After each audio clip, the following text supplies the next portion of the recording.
2 میں. اب بہار الانوار کے جلد نمبر 50 میں بھی روایت موجود ہے. کیا راوی کہتا ہے کہ میں بغداد میں تھا، امام کو 2 مرتبہ بغداد بلایا گیا. جب دوسری مرتبہ امام تشریف لے گئے تو وہاں شہادت ہو گئی امام کی، جسے آج پڑھنا ہے ہمیں امام کی شہادت کے حوالے سے. تو راوی کہتا ہے کہ میں بغداد میں بہت رش تھا. ایک جگہ دیکھا میں نے اتنی بھیڑ لگی ہوئی ہے اور سب ایک بچے کے گرد جمع ہے اور بڑی عزت اور احترام کر رہے ہیں اس بچے کے لیے، اور وہ بچہ ایک گھوڑے پر سوار ہے. میں نے پوچھا کہ کون بچہ ہے؟ تو لوگوں نے کہا کہ یہ شیعوں کا امام ہے. تو میں نے دل میں خیال کیا کہ اب نقل روایت کر رہا ہوں میں بارز معذرت کہ خدا لعنت کرے شیعوں پر کہ ایک 8 برس کے بچے کو امام بنا کے بیٹھے ہوئے ہیں، اتنی بھیڑ لگائی ہوئی ہے. اچھا یہ شخص زیدی مذہب سے تھا، وہ سادات زیدی نہیں، وہ تو قابل احترام ہے. یہ جو زیدی یا بن گئے جنہوں نے زید شہید کو امام مانا، امام زین العابدین علیہ السلام کو امام نہیں مانا. یہاں پر بھی وہی تسلیم کی مشکل تھی، سرنڈر نہیں ہو رہے تھے. کیا؟ اس لیے کہ تصور کر کے بیٹھے ہوئے تھے جو قیام بالسیف کرے، جو تلوار نکال کر میدان میں آ جائے وہی امام ہے، باقی تو ہم کسی کو سمجھتے ہی نہیں. لہذا چونکہ امام زین العابدین علیہ السلام نے قیام بالسیف نہیں فرمایا، زید شہید نے قیام بالسیف کیا، انہوں نے کہا زید شہید امام ہے. کبھی کبھی یہ جذباتیت کہ بھئی کون قیام کر کے باہر آ رہا ہے، وہ انسان کو اتنا گمراہ کر دیتی ہے کہ امام برحق کو چھوڑ کر اپنے بنائے ہوئے امام کی طرف آ جائے، جبکہ زید شہید نے خود امامت کا دعویٰ نہیں کیا تھا.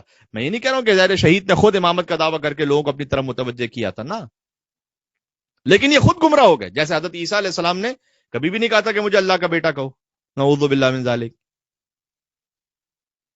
تو اپنے ذہن سے دین کو مولڈ کر لینا کہ بھائی مجھے تو یہ سمجھ میں آ رہا ہے، میرا تو مزاج یہ ہے کہ جب تک کوئی قیام بالسیف نہیں کرے گا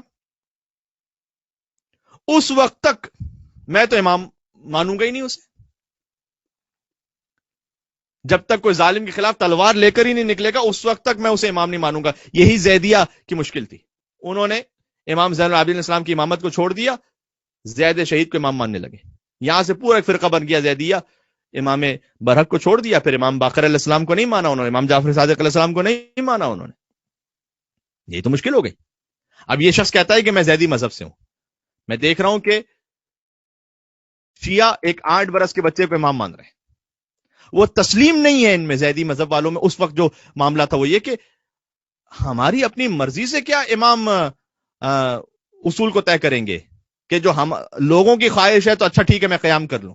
نہ، موقع ہوتا ہے ہر چیز کا، حکم خدا ہے. اس وقت امام زین العابدین السلام نے فقط رو کر عزاداری کر کے سمجھایا، پیغام کو پہنچایا، صحیفہ سجادیہ کی دعاؤں کے ذریعے سے پیغام پہنچایا. قیام کرنا مناسب نہیں سمجھا امام نے. تو جیسے ہی وہ شخص کہتا ہے میرے دل میں خیال آیا، یہ تو شیعوں کو لعنت بھیج رہا ہے نا، کیونکہ یہ زیدی ہے خود، شیعوں کو لعنت بھیج رہا ہے. وہی میں بار بار وضاحت کر رہا ہوں کہ زیدی سادات والے نہیں، وہ تو بہت قابل احترام ہے. میں زیدیہ مذہب والوں کی بات کر رہا ہوں. تو اس جگہ شیعوں پر لعنت ہو، امامیہ پر لعنت، یہ روایت میں. تو کہتے جیسے ہی میرے دل میں خیال آیا نا تو اس 8 برس کے بچے نے میری طرف دیکھا اور کہا یا قاسم ابن عبد الرحمن، اے قاسم ابن عبد الرحمن، میرے نام سے مجھے پکارا. اللہ اکبر. کہتا ہے کہ مجھ پر تو ایک طرح سے نقل بالمعنی کر رہا روایت کا کہ لرزہ طاری ہو گیا کہ ابھی تو میں فقط دل میں سوچ رہا ہوں، میری کبھی ان سے ملاقات نہیں ہوئی اور میں نے ان کے ماننے والوں پر لعنت بھی بھیجی، یہ سامنے سے مجھے میرے نام سے پکار رہے ہیں کہ اے قاسم ابن عبد الرحمن.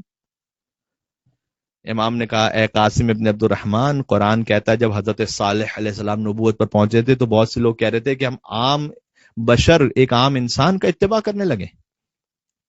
اور امام نے سورہ قمر کی آیت نمبر 24 پڑھی جو میں نے سرنامہ کلام میں پڑھی. امام نے کہا کہ فَقَالُوا أَبَشَرًا مِنَّا وَاحِدًا نَتَّبِعُ، ہم میں سے ہی کوئی ایک انسان جو بظاہر عام سا انسان نظر آ رہا ہے کہ ہم اس کا اتباع کرنے لگے. اِنَّا إِذًا لَفِي ضَلَالٍ وَسُعُرٍ، تو ہم تو بہت گمراہ ہو جائیں گے اور دیوانگی میں پڑ جائیں گے. ہم ایک ہمارے ہی درمیان سے ایک انسان کو اس کا اتباع کرنے لگے، وہ کہیں نبی. اچھا جیسے ہی اس نے آیت پڑھی سورہ قمر کی آیت نمبر 24، امام نے وہ قاسم ابن عبد الرحمن دل میں کہتا ہے کہ میرے دل میں اچھا اس کا مطلب یہ تو جادوگر بھی ہیں، انہیں میرے دل کا حال کیسے پتا چلا کہ میں دل میں کیا سوچ رہا تھا. جیسے ہی دل میں خیال آیا کہ یہ تو جادوگر ہے، امام نے فوراً اگلی آیت پڑھی، سبحان اللہ. امام نے کہا اَأُلْقِيَ الذِّكْرُ عَلَيْهِ مِن بَيْنِنَا بل ہوا کذاب اشر، کہ وہ حضرت صالح علیہ السلام کی قوم والے کہہ رہے تھے کہ کیا ہم میں سے اس پر وحی بھیجی گئی ہے کہ جو جھوٹا ہے اور لمبی لمبی باتیں کرنے والا ہے. آگے اللہ نے کہا ہے کہ ان قریب انہیں معلوم ہو جائے گا کہ کون بڑا جھوٹا ہے، کون شیخی خور ہے. جیسے ہی امام جواد علیہ السلام نے مجھے دیکھ کر یہ آیت پھر پڑھی، میں نے کہا نا، معاملہ جادوگری کا نہیں ہے. فنصرف، تو میں منصرف ہو گیا.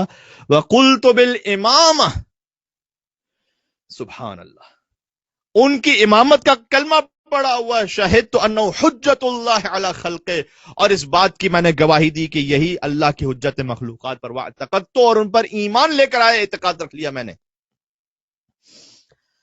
سبحان اللہ. امام جواد نے اس طرح سے اپنی امامت کو سمجھایا.